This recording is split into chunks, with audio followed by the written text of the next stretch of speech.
When it came down to the many characters of Transformers Prime that actually should have lived and had a better progress, Dreadwing is one of those few characters. He is someone with an astronomical amount of potential here, and it's unfortunate that he died the way he did without anyone ever acknowledging it. It was straight up disrespectful to such a well-beloved character.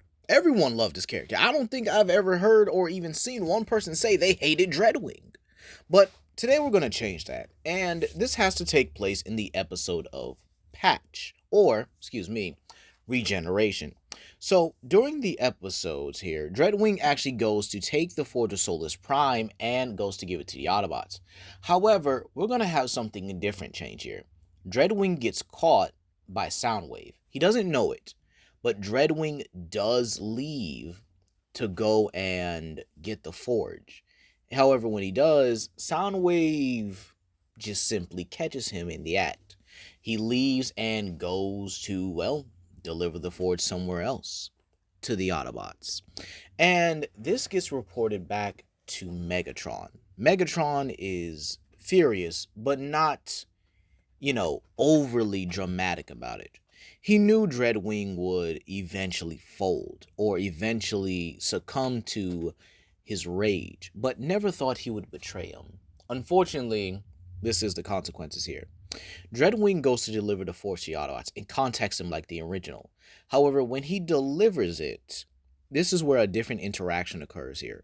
When Optimus asks him to join him yet again, extending his hand to him, Dreadwing thinks for a moment. And, well, this time, he extends his hand to Optimus and shakes it. However, there is still one thing he needs to clear up.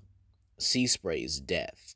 Now again, I understand in the original part of the Align continuity, Sea Spray isn't dead, and we know that he's alive because again, his character card was confirmed in Robots in Disguise. However, again, sticking with the original timeline of Transformers Prime and kicking Robots in Disguise to the curb and throwing it in the trash like it should be, we're going to have Sea Spray be dead in this timeline here. So, as Dreadwing enters the base, he is still being eyed by Bulkhead, to which, again, they have to confront that situation right then and there. Dreadwing, being honorable, does say that, yes, he did kill Sea Spray, and he did it in a dishonorable fashion, something that would actually shock most of the other Autobots, except for Optimus. Dreadwing explains that, yes, for a long time, he thought the Decepticon cause was just, in that he thought it was right. But as of now, he actually understands what Optimus Prime is talking about. He understands that his side, his team, or his former team, are no longer the Decepticons he knew. And this is where we would actually get a rebuttal from RC, telling her that, well, her telling Dreadwing that the Decepticons have always been like that. However, this is where we get something different here. We get the original Decepticon cause view from Dreadwing. And this kind of shakes the Autobots a little bit. It makes them pause. It makes them actually think on what the Decepticons really wanted. And this is how I would actually have Dreadwing say this here. The Decepticon cause started because all Cybertronians were treated unequally. High-class citizens and low-class citizens and slave-class citizens here. All of us being thrown all over the place, doing jobs that we were meant to be. When Megatron came out of those pits of Kaon, he fought so that we would all be equal. However, the High Council, people who made the caste systems to demean them, to keep them in a certain position, did not want that.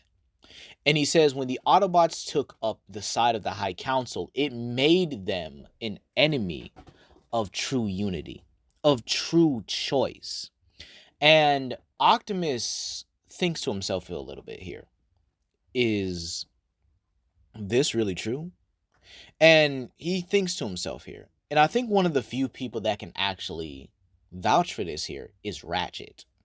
Ratchet was also one of the older members before the war, so he understood the caste system.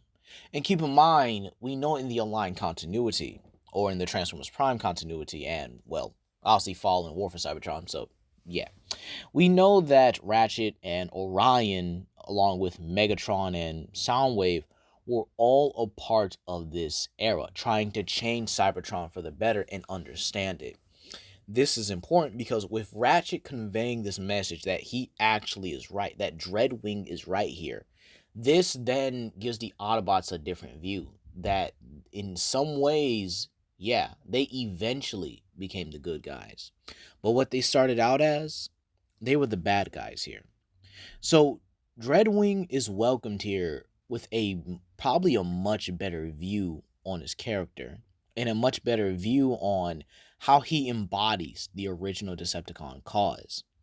And so Dreadwing's Decepticon insignia is then removed and replaced with an Autobot one. Dreadwing does honor it, but again, we don't see his eye change. I don't think it really fits right with him. Plus, again, the red eyes, even on some Autobots, actually seem right here, considering the sheer fact that Grimlock and Dinobot, and the Dinobots in general, all had red optics. So, we're just gonna have to leave it the way it is here. So, what happens next in the episode? Well, Optimus does make the Forge of Soul. Well, uses the Forge of Solus Prime, excuse me, and recreates the Star Saber, something that Dreadwing actually relishes in. And then the Autobots all gather their weapons, now with Dreadwing on their side, meaning that the team that goes to Cybertron are Optimus, Dreadwing, Bulkhead, Bumblebee, RC, and Smokescreen.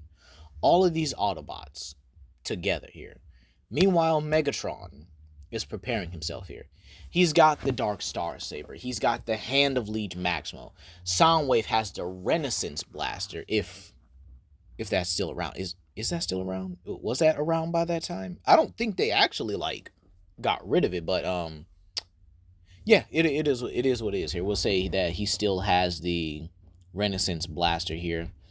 And well, you just have Knockout and Starscream at that point, with Viacons and Insecticons respectively. So, with that being said here, the trip to Cybertron actually plays out a bit differently here.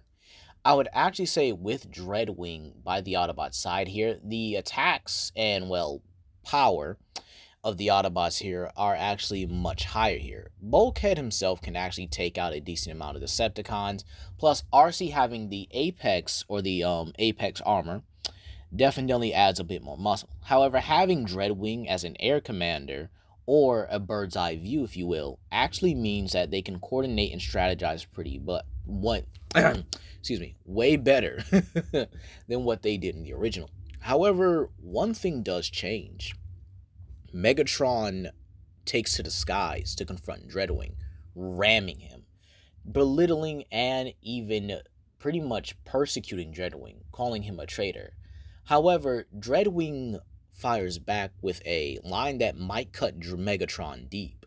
You betrayed the cause when you became a tyrant. This would anger Megatron, and a dogfight would ensue here. So much so that I actually say Dreadwing does possess enough skill to actually match Megatron in the air. And considering, if we are going by the aligned continuity, Dreadwing should have more experience being a flyer than Megatron. And this is where I could definitely see Dreadwing getting the upper hand and, to some degree, shooting Megatron down. However, there is one or two ways I could have this happen. He shoots him down where the spark extractor is and Megatron automatically dies from that. Or he just shoots him down, but Megatron is able to transform in time and stab through the spark extractor with his Dark Star Saber, thus destroying it. So let's go with option 2, because this leads into the next thing here. As the Autobots make their way towards Dreadwing, Dreadwing transforms and lands in front of Megatron, ready to confront him for battle. However, in a more smart and strategic move, Dreadwing throws away the Dark Star Saber, leaving it far away from him and Megatron. And this is where he and Megatron get into a fist fight. Now you might say, wait. Do you think Dreadwing can take on Megatron? Heck yeah! Have y'all seen him when he's boxing Optimus? Come on now. I understand he lost to Bulkhead, which in my opinion makes no sense here. But let's be real here. This dude was taking on Optimus one on one, even got the upper hand on him. So him having a brawl with Megatron, yeah, I definitely could see it here. Now, while Megatron is more skilled than Optimus, at least to a certain degree here, Dreadwing has enough skill and enough experience to match it. So much so, I actually do see him putting some hands on Megatron for a while until Optimus actually steps in and they both jump Megatron here. However, Megatron, being smart, actually transforms and retreats to retrieve the Dark Star Saber. However, Optimus, Dreadwing, the rest of the Autobots make their way to the, I believe it was the Omega Lock. Now, I just gotta, let me check real quick. Yep, Omega Lock. Okay, we're good. So making their way to the Omega Lock here, they actually, get there. They have all the keys and everything. However, Soundwave walks through a portal and just wags his finger like, not good, buddy. Not today. And holds up Jack.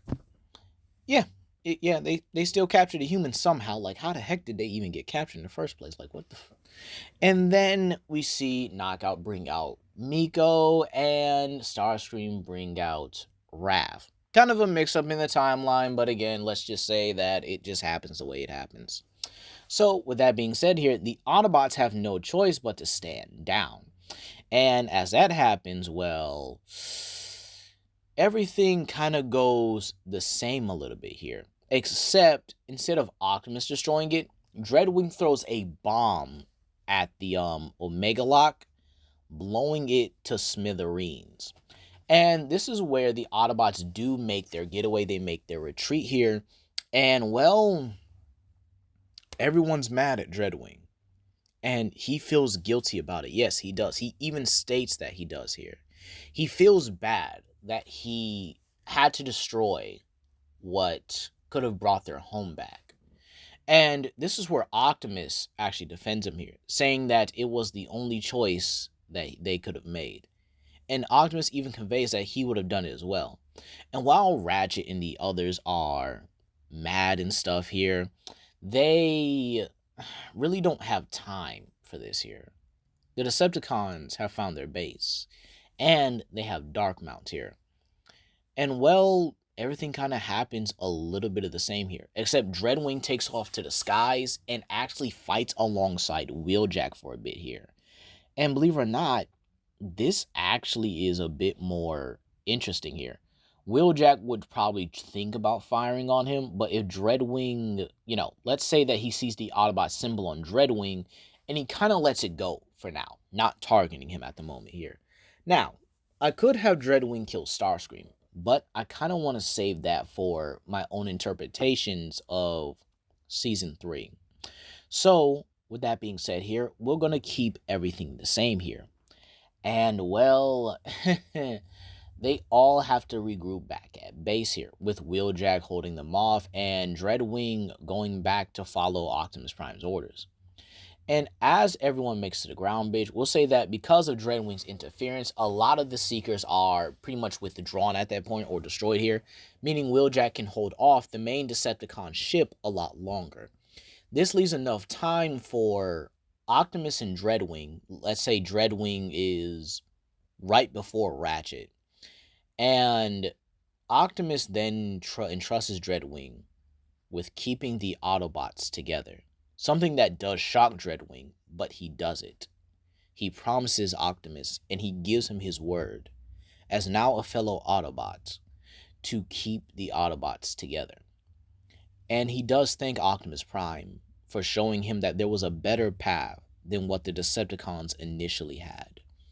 He transforms and goes through the space bridge, with Ratchet giving his own farewell to Optimus Prime and leaving. The base is then blown up, and, well, that's about it.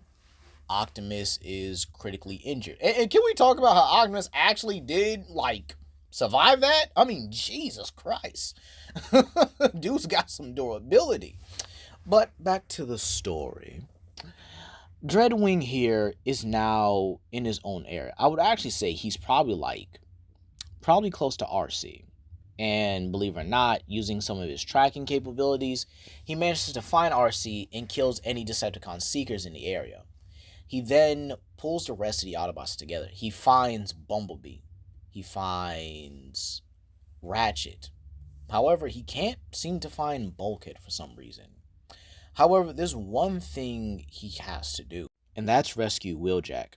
And I would actually have the episode play as a Dreadwing solo one and actually be called Redemption.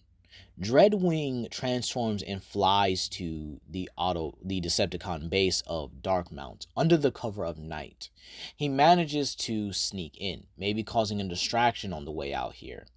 And keep in mind still, Shockwave does arrive with the Predacon. However, during this time here, when Starscream goes to throw Wheeljack in the smelting pit, Dreadwing actually blasts the two Viacons, and then saying for his brother, he blasts Starscream through the spark, causing Starscream to fall into the smelting pit, killing him.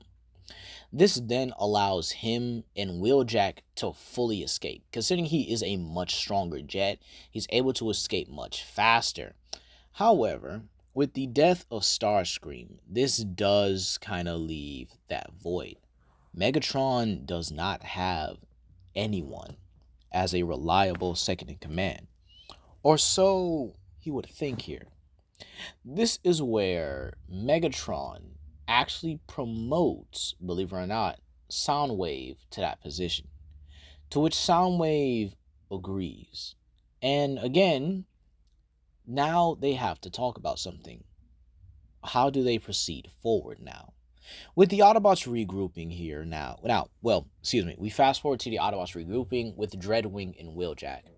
However, things are not square between the two here, as Dreadwing still killed Seaspray, to which Wheeljack says he cannot forgive him for what he's done to the Wreckers, killing Seaspray, Rotorstorm, Roadbuster, naming all the Wreckers he has killed, and Dreadwing says he understands, but right now he has Optimus Prime's dying wish that he will keep the Autobots together. To which he then asks, has anyone been in contact with Smokescreen?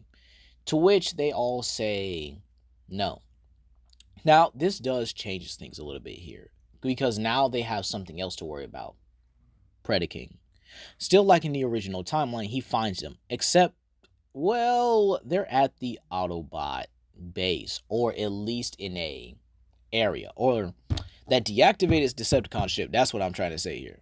So, with that being said here, Predaking tracks them all the way there, because again, Ultra Magnus hasn't arrived yet, or at least he has, but he's not there.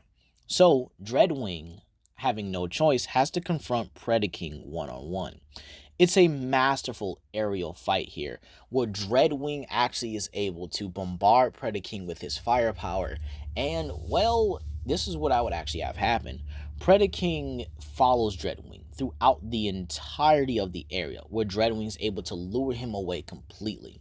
And this is where, as Ratchet opens the space bridge, Dreadwing transforms, flips over Predaking, lands on his back, and places a bomb, blasting Predaking uncontrollably through the bridge. And, well, he lands, crash landing into the Arctic, getting rid of Predaking early.